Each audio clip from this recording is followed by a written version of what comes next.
好，各位同學大家好。咁今日呢一條片咧就會講翻我哋 Chapter 2第9版同第14版嘅內容嘅。OK，咁我哋事不宜遲，我哋開始啦。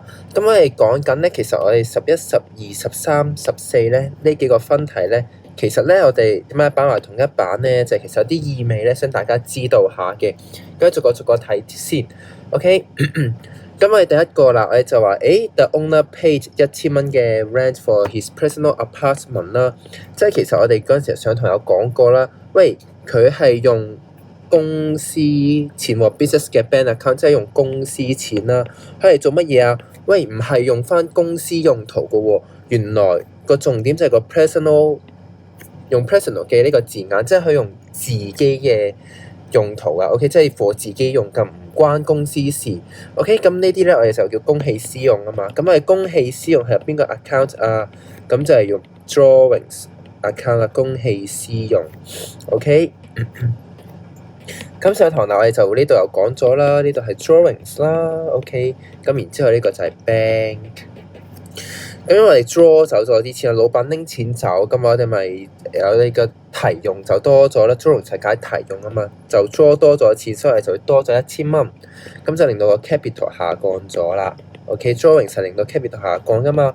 咁然之後啦，我哋拎走公司啲錢喎，咁公司咪少咗錢啊，少咗錢即係 decrease 咗。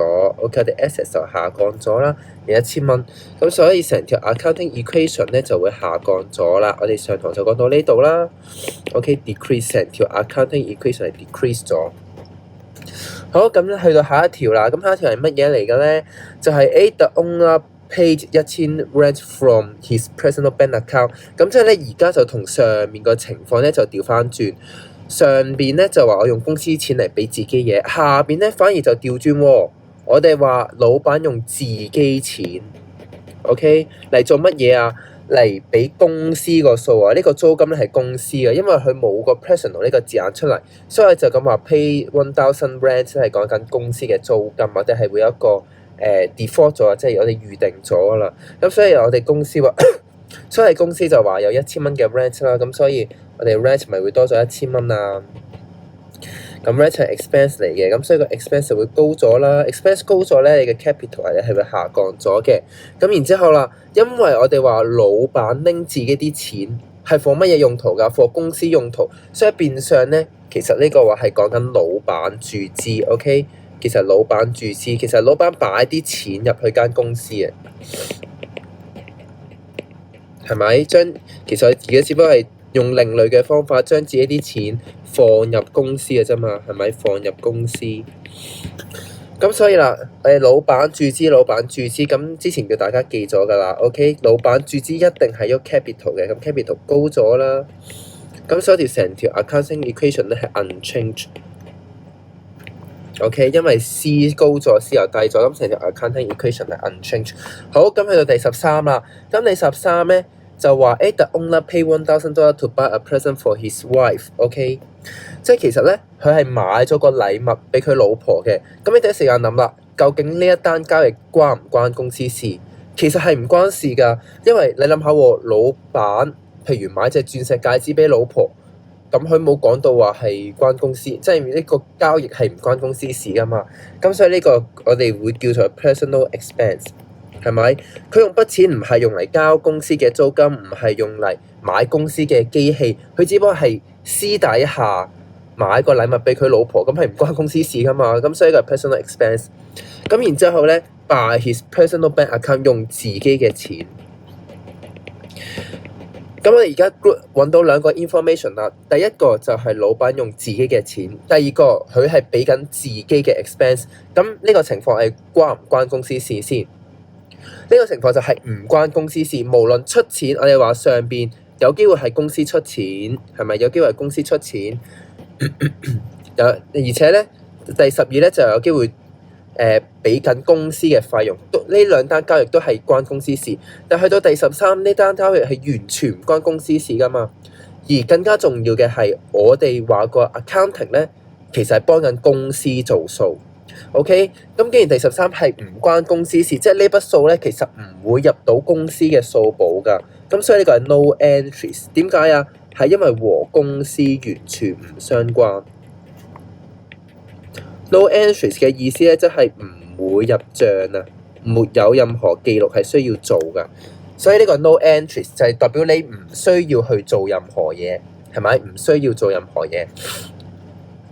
咁佢第14啦，咁第14咧，我哋就話我哋 the firm paid 1,000 rent， 咁我哋話俾1000蚊嘅 rent 啦，咁佢唔係話俾呢個 rent for personal apartment 啊嘛，咁所以呢個係出緊公司嘅租金。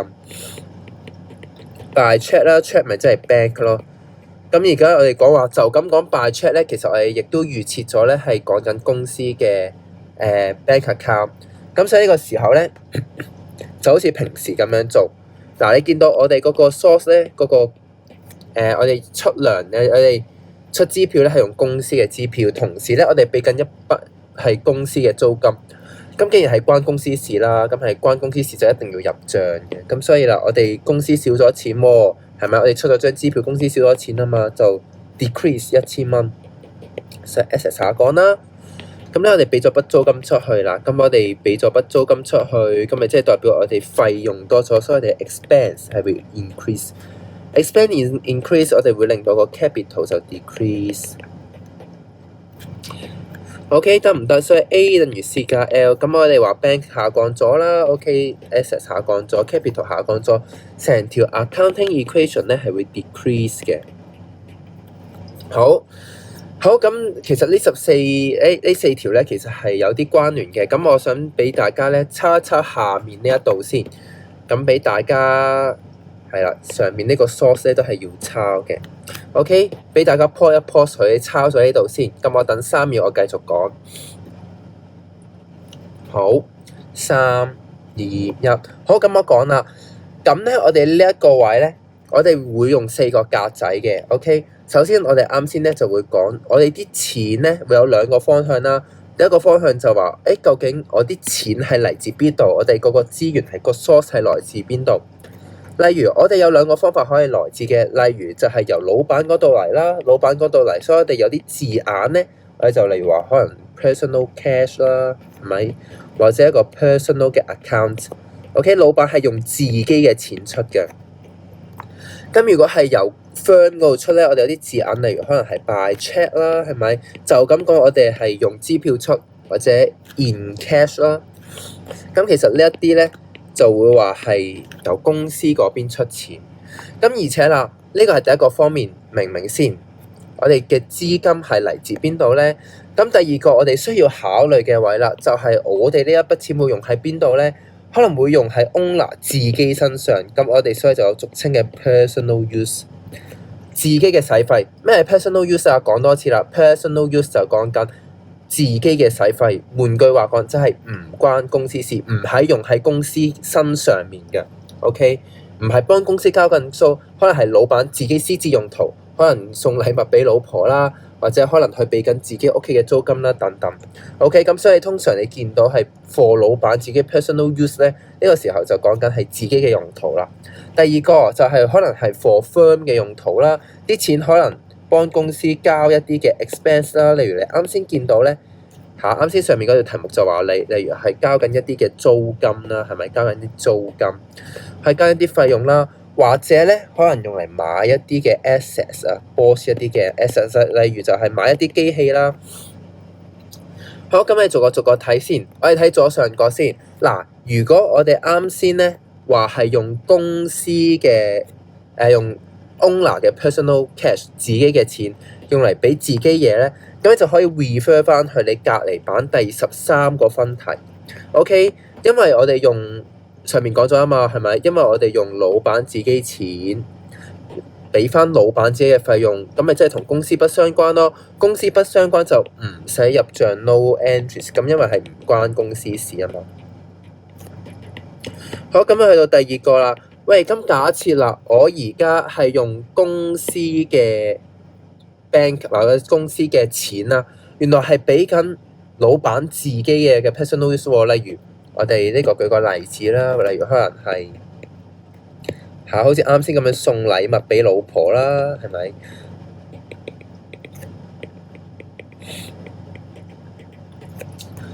係好，咁例如我哋用公司嘅錢，原來係老闆自己私下用途喎，例如係送禮物俾老婆，咁其實送禮物俾老婆唔關公司事噶嘛，係真係老闆自己嘅私利嚟噶嘛。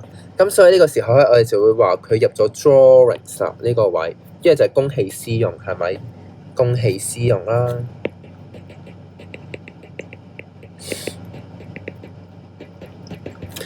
嗱，講多次啊 ，drawings 係乜嘢意思咧？就係老闆 took resources from the business 啊，OK， 由公司入邊拎走啲錢出嚟。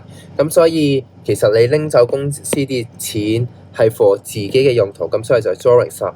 去到下一個啦，如果假設今次就調翻轉，同啱先個 case 調翻轉，寫埋先。啱先 drawings 嗰度咧，你可以 refer 翻去第11個分題，而 capital 咧，你可以 refer 翻去12個分題嘅呢一度。咁呢個嘅意思係乜嘢咧？就係老闆用自己嘅 personal bank account， 用自己嘅錢，原來係幫緊公司俾緊一啲費用啦，或者老闆出自己錢嚟幫公司買機器。咁呢個咧咪就係注資咯，係咪？老闆出自己錢嚟放入公司嗰度，咁係咪注資咯？我哋 capital 話係 owner introduce money in the business 啊嘛。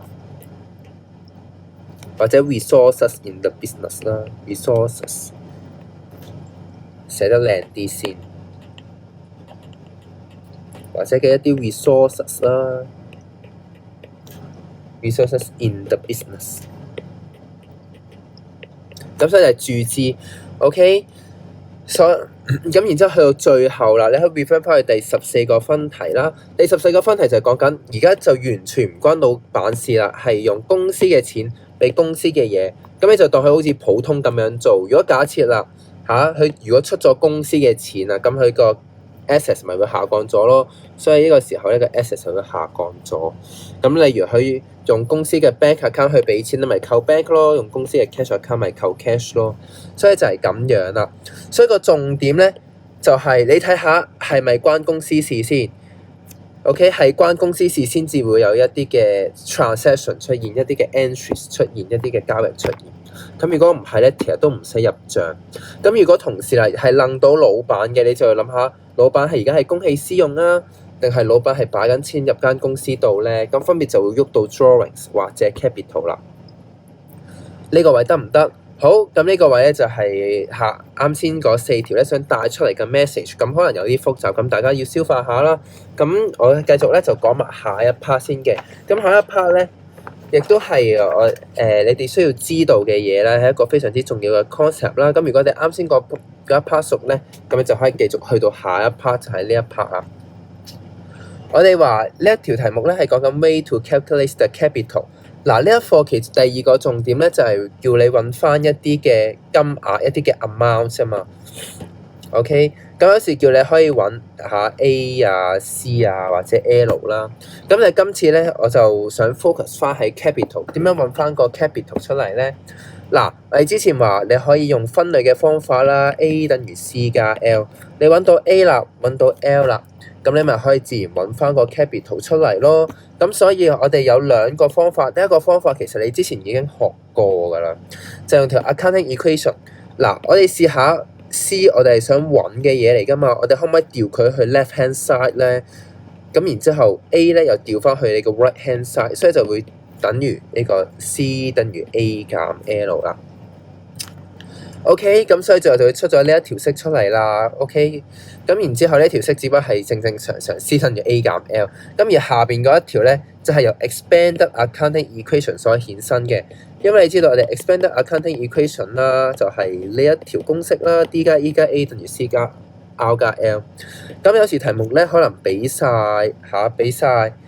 D 啊、E 啊、A 啊、R、L 呢5個數，咁最後問你 capital， 咁呢個時候你就用呢一條式去解翻，咁所以其實同上面嗰條差唔多。如果佢上邊冇俾 revenue、冇俾 expense、冇俾 drawings， 你咪用上面嗰條式簡單啲。但係如果下邊佢有 revenue、expense 或者 drawings， 咁你咪用下邊嗰條式咯。咁而第二個我想講個 point 咧，呢個就非常之重要啦。OK， 你要聽啦。好，咁點解我想用呢一條式咧 ？C 等於 A 減 L 咧，因為 C 係 A 減 L。嗱，我哋之前講過啦，A 咧叫做 all resources 啦，我哋公司有嘅所有資源啦，all resources in the firms。例如係100%嗱，一定係100%，公司有嘅資源係100%啦。假設我問其他人借liability係負債啊嘛，問人借咗30%，咁我哋 capital 剩低就係老闆注資嘅嘢啦。咁呢個亦都係之前有講過，係咪？我哋話一個 assets 入邊喺上邊 assets 入邊有兩個組成部分，一個就係老闆擺錢，一個就係其他人擺錢入去。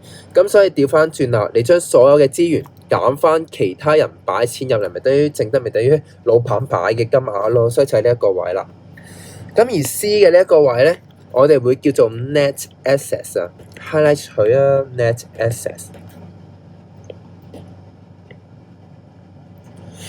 所以有時候考試咧，我唔一定要俾 capital 嘅呢個字眼俾你㗎，我可以俾第二個名 net assets， 佢嘅名叫做淨資產。咁你要記得咧，呢一個名咧其實就係等於 capital， 你只可以轉咗另外一個名等於 capital。咁而呢個 net 嘅意思咧，其實我哋日後你都會成日見㗎。你去到下一課咧，你會見到一個叫做 net profit 啦，中文叫做淨利。咁 net 嘅意思係乜嘢咧？淨，乜嘢係淨咧？就係其實代表係減走某啲嘢。個淨嘅意思個 net 即係減走某些東西。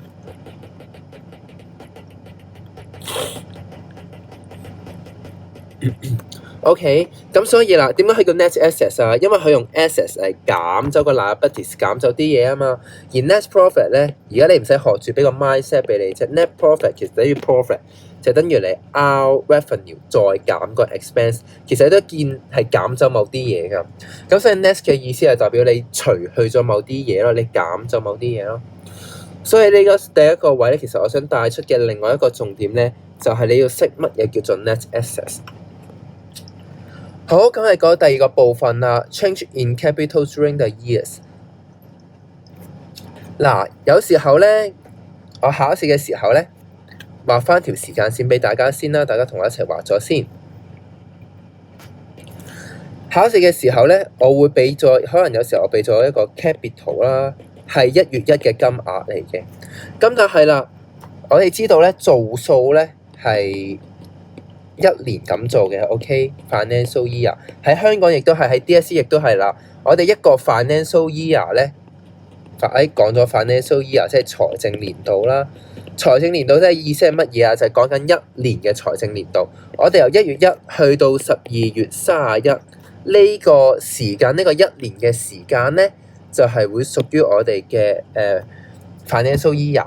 咁其實個概念咧就有啲似，譬如你係中一就係第一個年級啦，中二就係第二個年級啦。咁所以我哋財政年度亦都係啦，我哋第一年就係第一個 financial year， 第二年就係第二個 financial year 財政年度咯。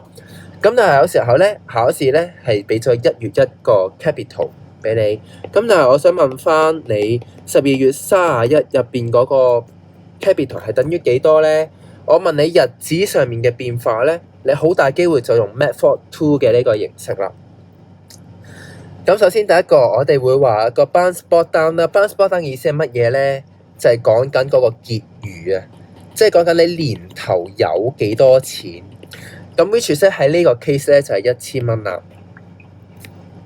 咁但係喎，我哋諗下，我哋1月1個數係咪等於12月31咧？其實唔一定噶嘛，因為其實我哋中間係有機會出現咗一啲嘅變化。嗱，呢個三角形係數學嘅變化咁嘅意思，但係我唔寫一個寫一個簡稱喺度啦。有時話個三角形就係講一啲變化。咁變化有幾多咧？其實 total 得4種啫。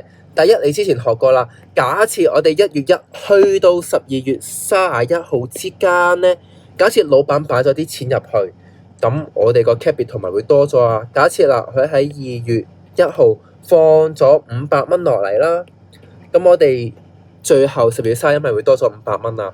咁所以第一個就係老闆注資啦。第二個或者係老闆 draw 走啲錢啦，咁咪會令到個 capital 下降咗咯，咪會減翻200蚊咯，係咪？令到個 capital 下降咗。咁之後啦，去到 revenue 同埋 expense 啊，我哋就話 revenue 同埋 expense 咧，佢哋係咩嚟㗎？其實 revenue 減 expense 咪等於你哋嘅利潤個 profit 咯。例如，我今年有1000蚊賺咗1000蚊，扣咗我一啲嘅支出，譬如係200蚊啦，剩低我哋個 profit 咪就等於我哋嘅800蚊咯，係咪？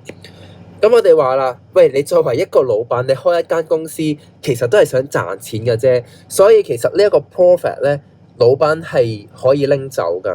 咁所以啦，我去到12月31咧，其實我哋有個權利就可以將呢一筆嘅 profit 擺翻入去個 capital 度。OK，咁所以喺12月31嘅時候咧，我哋可以將呢一筆錢擺翻入去個 capital 度。嗱，你要記得啊，呢一個動作唔係每日都可以做㗎，就係年尾先可以做嘅啫。OK，所以當我哋10月31，我哋發現我哋今年賺咗800蚊，我哋就會將呢800蚊咧擺咗入去 capital 度啦。咁所以啦，最後我哋 total 就會揾到4樣嘢，有4個 factor 啦，就係1、2、3同埋4個。咁你考慮完呢4個喎，咁其實你就會計到咧，我哋最後嗰個 balance carry down 咧，即係你年尾嘅結餘啊，我哋亦都可以叫做 closing 啦，即係 closing 即係年尾啊，刪就係要刪嘅意思，就係12月31號啦。咁你就會揾到咧 ，OK 就將1000再加500減200，再加翻你個 profit 咧，咁其實就揾到個數目就等於2100蚊。咁咧就可以揾到12月31就係等於2100蚊啦。O 唔 OK？咁所以咧就係有呢一個嘅步驟啦，就係如果俾咗1月1號嘅 capital 俾你，你點樣揾翻12月31嗰個 capital 嘅金額咧？你就要考慮呢4樣嘢啦。呢4樣嘢就係我今年有機會發生嘅事。OK，咁所以暫時呢一條片咧就去到呢一度啦。咁如果有咩問題咧，就歡迎問翻我啦。好，唔該晒。